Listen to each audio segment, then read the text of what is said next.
All right, hello everyone, and welcome to my channel.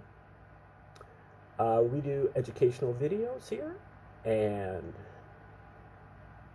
today is the 21st video that we've done on Daniel Ingram's book called Mastering the Core Teachings of the Buddha. We focus on videos on books and people who articulate theories of everything, all-encompassing theories, cosmologies, grand unified theories of something or another that allow you to, benefit your paradigm shifting, your awakening to 5D consciousness, your formation of a holistic worldview. And Mr. Ingram spent a lot of time in monasteries all over the world, but especially in Southeast Asia. And spent a lot of time meditating, spent a lot of time talking to so-called gurus, and has brought the information back and put it into English, into modern English. And so it's valuable for his just exposure, but also because he conscientiously,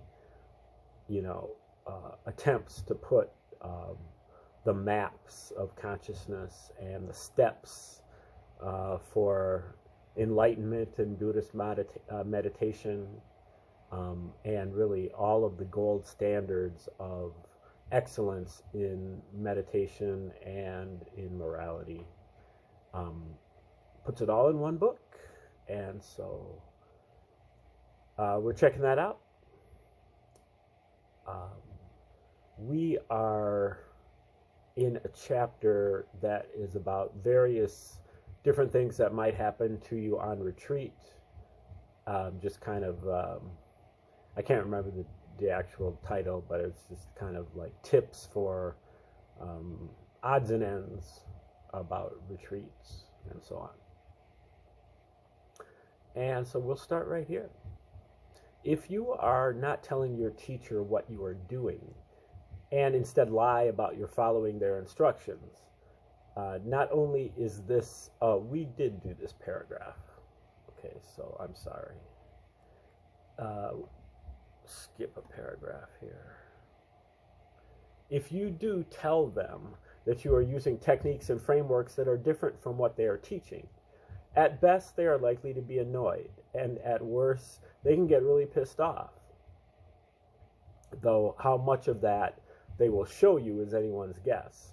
They may not even know what the heck you're talking about, or might have opinions that are contrary to yours about those techniques, maps, models, and attitudes. Sorting all that out in the limited time usually given to daily or every other day interviews is unlikely to occur, as those discussions generally take much longer than the allotted or available interview time. This ill will and complexity then gets back to those who might have advocated that you use those techniques, attitudes, maps, models, and the like, such as myself and my fellow hardcore practitioners, as the world of high-end meditation practice is a very small one. Flipping this around, were someone to come on a retreat with me and blatantly not follow my advice, not listen to my instructions, not attempt to use a common set of terms and concepts that would allow us to communicate important and or subtle points of practice, not heed my warnings and the like, I would not be amused. I know for a fact that teachers in other traditions have understandably similar reactions. Thus, discord, prejudice, disharmony, tension, disconnection, resentment, bitterness, and the like are sown far too often in the small and incestuous world of meditation, whose foundation was supposed to be the truthful and non-harming first training of morality. For all those reasons, I ask that you please avoid using centers for practices other than those they teach. While logistics, finances, and scheduling issues may make you think using centers in this way is a really good idea, please don't. I recommend that you try to find places to practice that embrace the style you practice, the attitudes you bring, the techniques and concepts that you use, as things will go much better and the world of meditation will be happier and hopefully healthier. The flip side of this advice is, if you have access to retreats where they are doing something other than what you generally do, but that is still reasonable and time-tested, give that a shot. You might just be surprised by what happens. While there is something to be said for cross-pollination, at this point the meditation world is not quite there, and so instead bad feelings and possibly bad outcomes are increased. I have learned from all sorts of teachers, some of whose styles were very different from mine. Later, I will give an example from my own practice of why not following the non-map guy's advice was a very bad idea. I could also tell plenty of stories from other people about situations that went weirdly or badly in some way when they tried to mix up techniques or combine techniques that were never meant to be combined to yield their optimal effects. Some people will go on retreats on their own or with friends. This can be good if done well. Digital communication has also opened many logistical possibilities, including practicing with others who are remote from your location, getting teachings and instruction remotely, and reaching out to wider bases of support from across the world while on retreat. The number of online Dharma talks that might also help support retreats has exploded in recent years. For those practicing on their own who haven't done a retreat, here is a sample schedule like one you would see at a Mahasi center. This is a slightly modified version of something that was posted on the wall for some people doing a residential retreat. Meditation schedule: 4:30 a.m. Awaken, dress, wash, brush teeth, bathroom, etc. 5 a.m. Walk. 6 a.m. Sit. 7 a.m. Breakfast. 7:30 a.m. Walk. 8 a.m. Sit. 9 a.m. Walk. 10 a.m. Sit. 11 a.m. lunch. 12 o'clock rest, wash, walk, etc. 1 p.m. walk. 2 p.m. sit. 3 p.m. walk. 4 p.m. sit. 5 p.m. walk. 6 p.m. sit. 7 p.m. walk. 8 p.m. sit. 9 p.m. walk. 10 o'clock sit, perhaps do metta, M-E-T-T-A, like Metta World Peace, the formerly Ron Artest. And then 10:30 p.m. recline. It's a lot of walking. That's,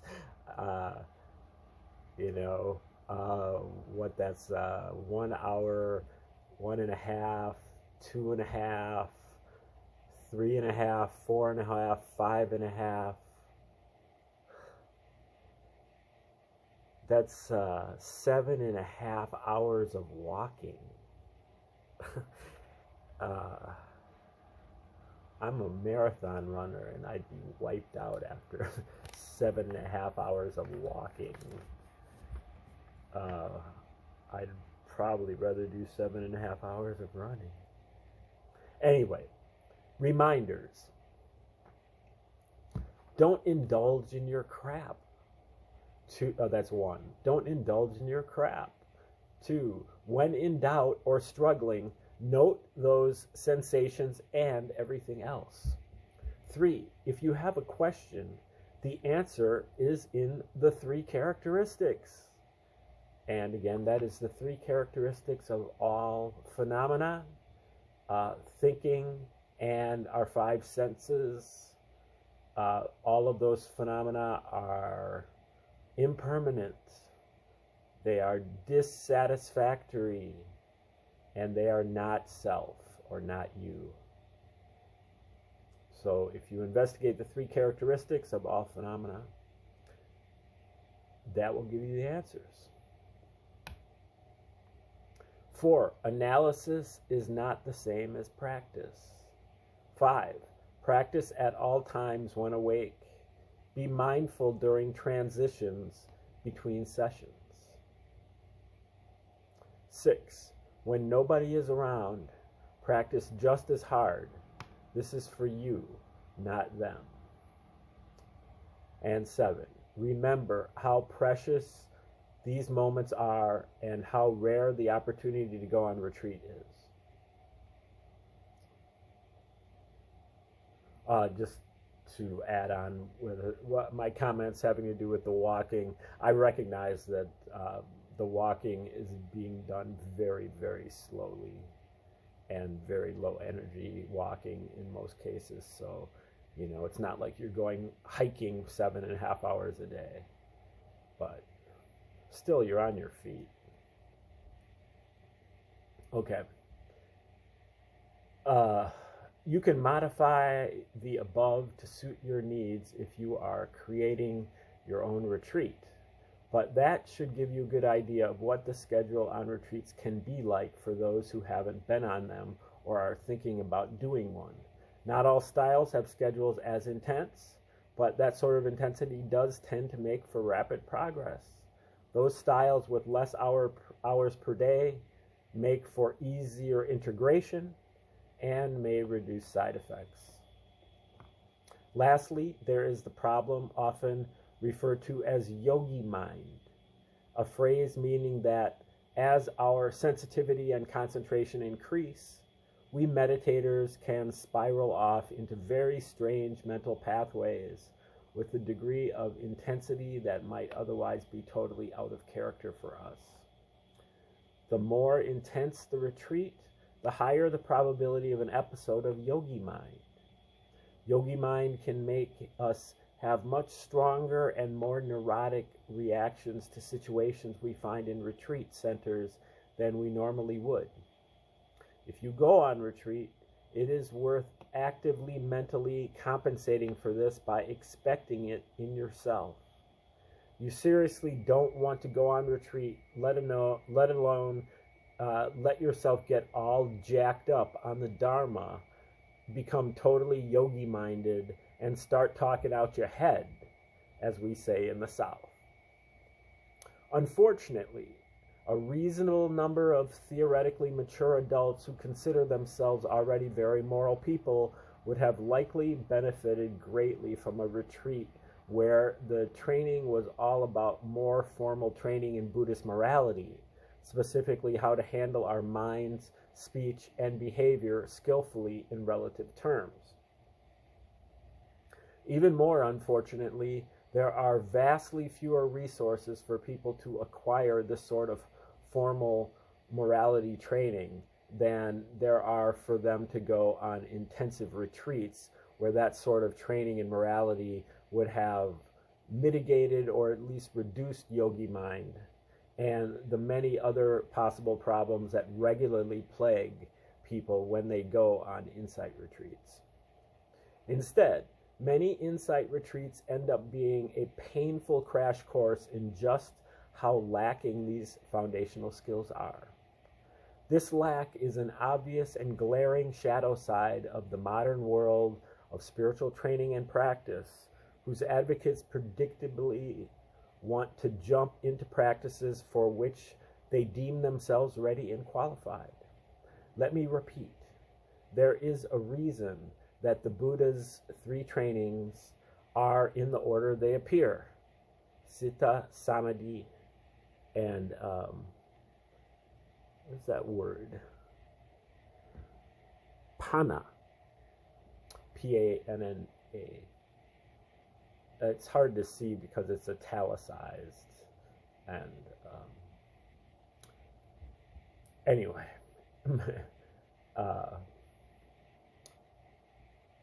okay, so the three trainings are in the order they appear: Citta, Samadhi, and Panna, or morality, concentration, wisdom.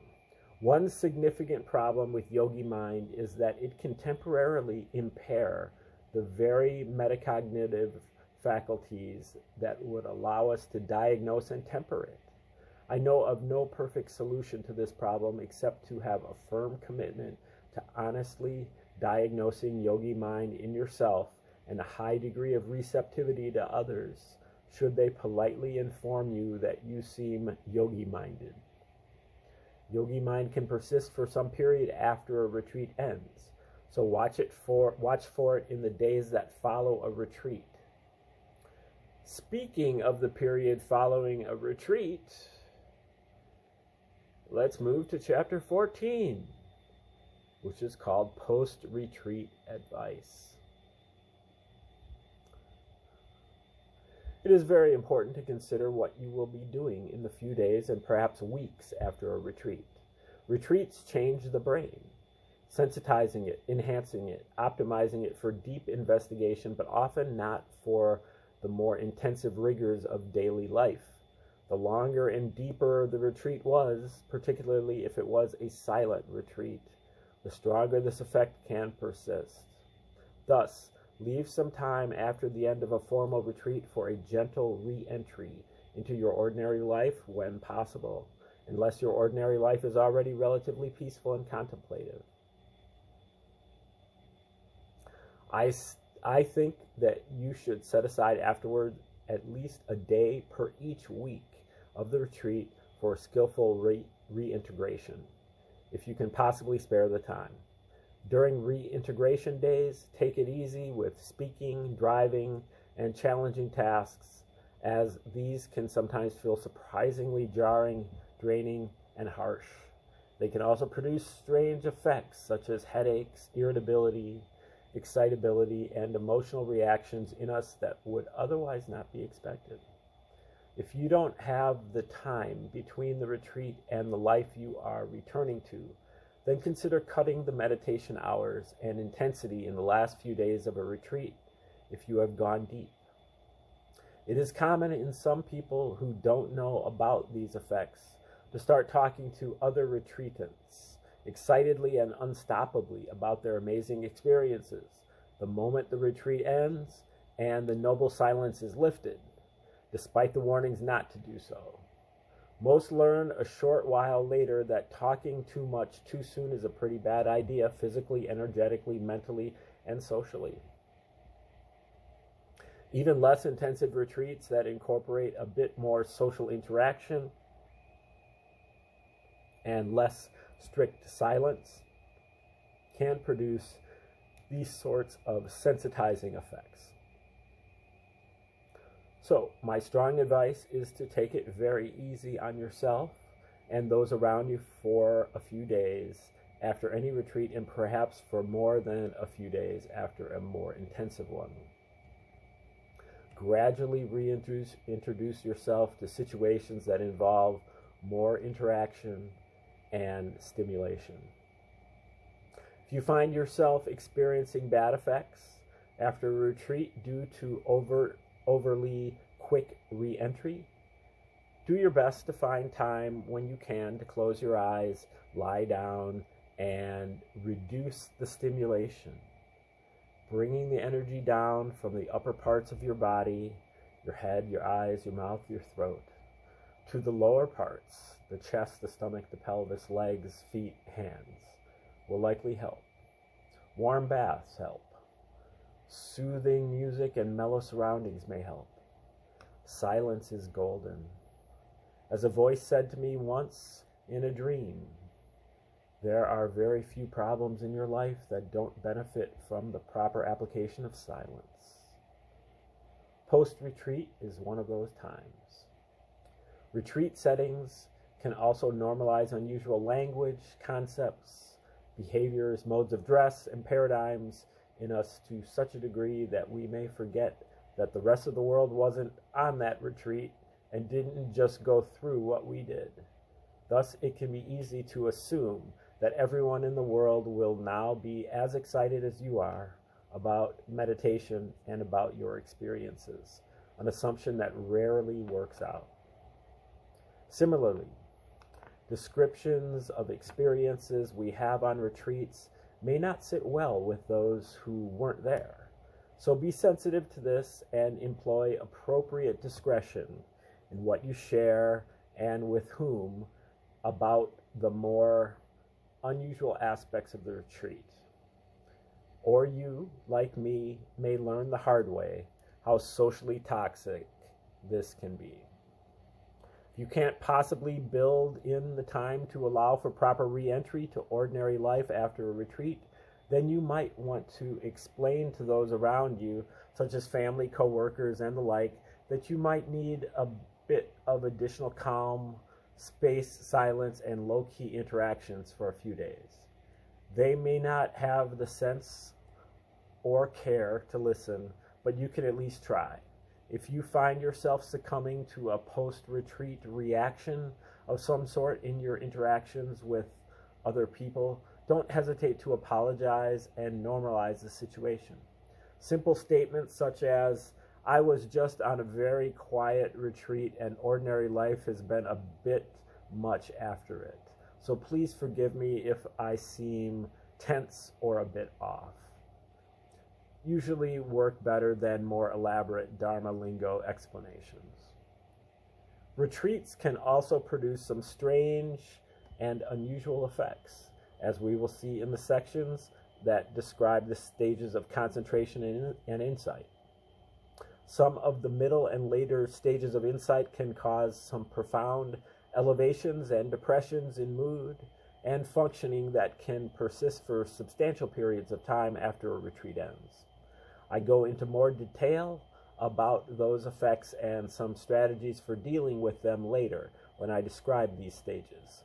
The key point here is that we can't always predict what sort of possibly unusual mind state we will be in when we come off retreat, thus providing further reasons to give ourselves buffer days afterwards. On that same theme, those same stages of concentration and insight can be so profound and fascinating that we may understandably feel compelled to talk about those back home after we get off retreat.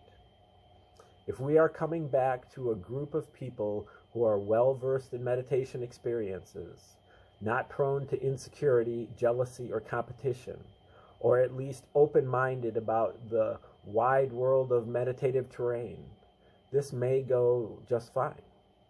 However, if you will notice that most people don't fit all those criteria, and even not fitting one of them can cause conversations about the more unusual experiences and attainments that can happen on retreat to turn into social poison. So, as already mentioned above, carefully consider who you can safely debrief with after a retreat before you even go on retreat.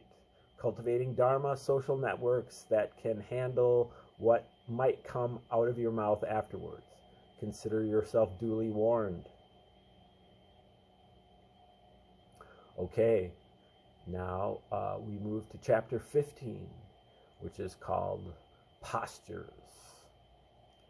The 4 postures for meditation that are mentioned in traditional Buddhist practice are those of sitting, walking, standing, and reclining. Obviously, people other than Buddhists also assume those postures, so there is nothing particularly Buddhist about them. Each has its own set of benefits and drawbacks, and each may be useful at one time or another. This means that we can meditate in just about any position we find ourselves. We can be aware of where we are, what we are doing, and what our experience feels like all day long. Which posture we choose doesn't really matter from a pure inside perspective, but there are some practical reasons why we might choose one or another for formal practice. Posture choice is mostly about finding what works in our current circumstances and what matches our current energy level.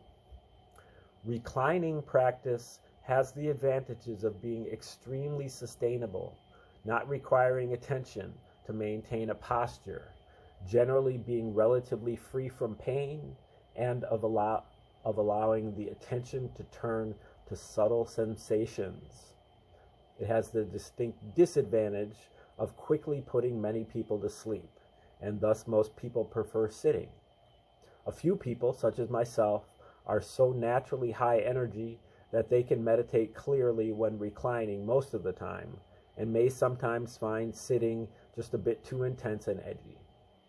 How we will react to the energetic quality of a posture varies with the individual, the phase of practice, and practical considerations such as how much sleep we got the night before and when we last ate.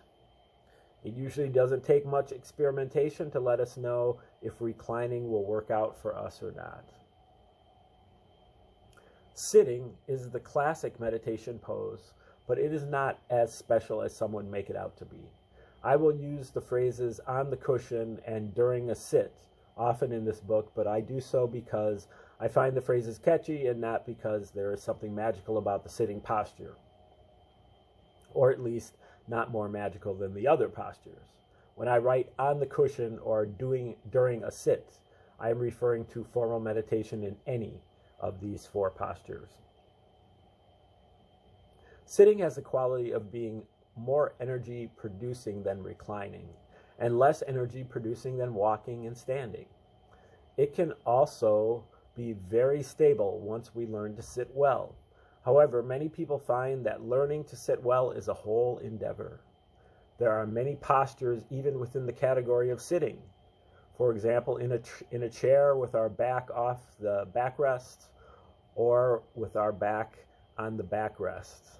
A totally reasonable option for those with musculoskeletal issues that prevent sitting for long periods of time in other postures.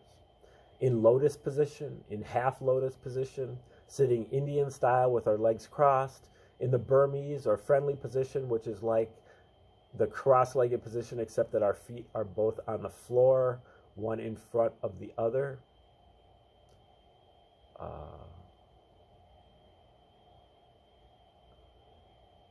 In a kneeling position with or without a bench, etc.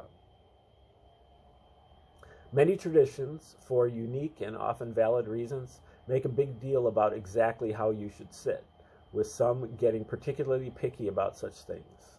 The aspects that seem to matter most are that you can sustain the posture, that your back be fairly straight, so that you can breathe well, and that you are not causing permanent damage to your body.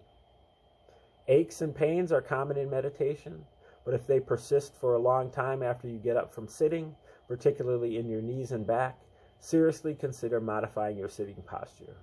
Don't underestimate the damage you can do to your body by pushing the posture.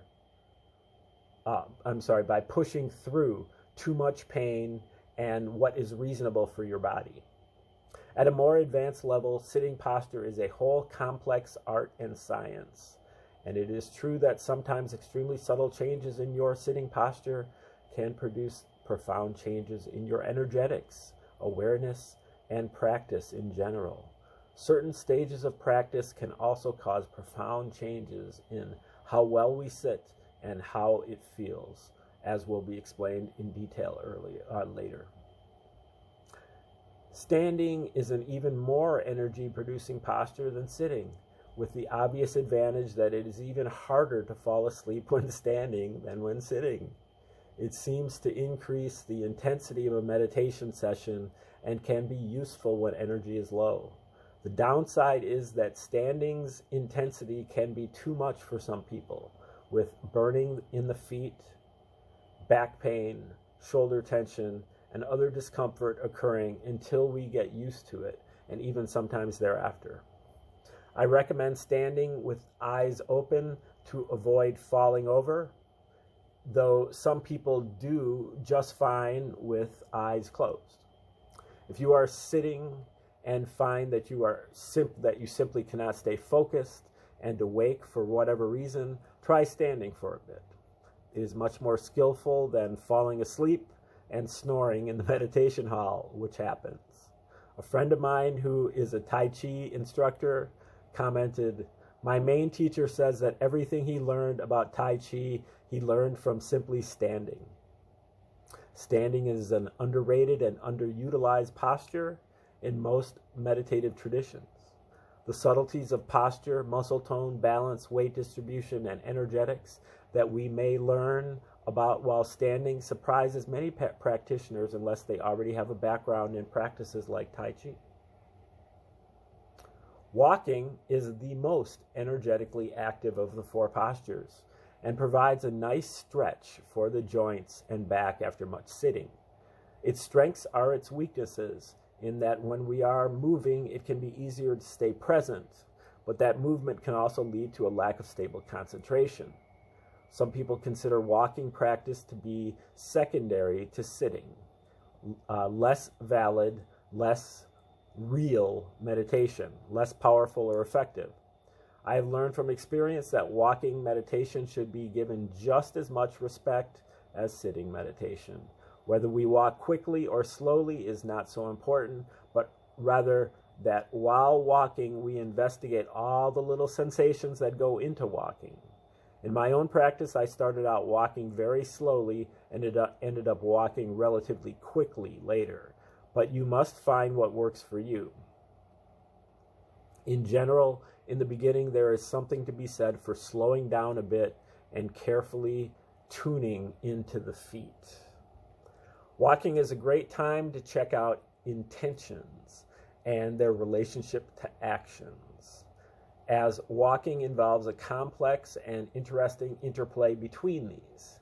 Deconstructing how the sense of a doer is created is directly related to noticing how intentions arise naturally and lead to actions.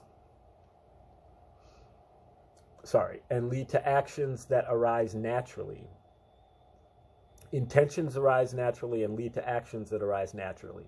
And this is something that walking teaches well.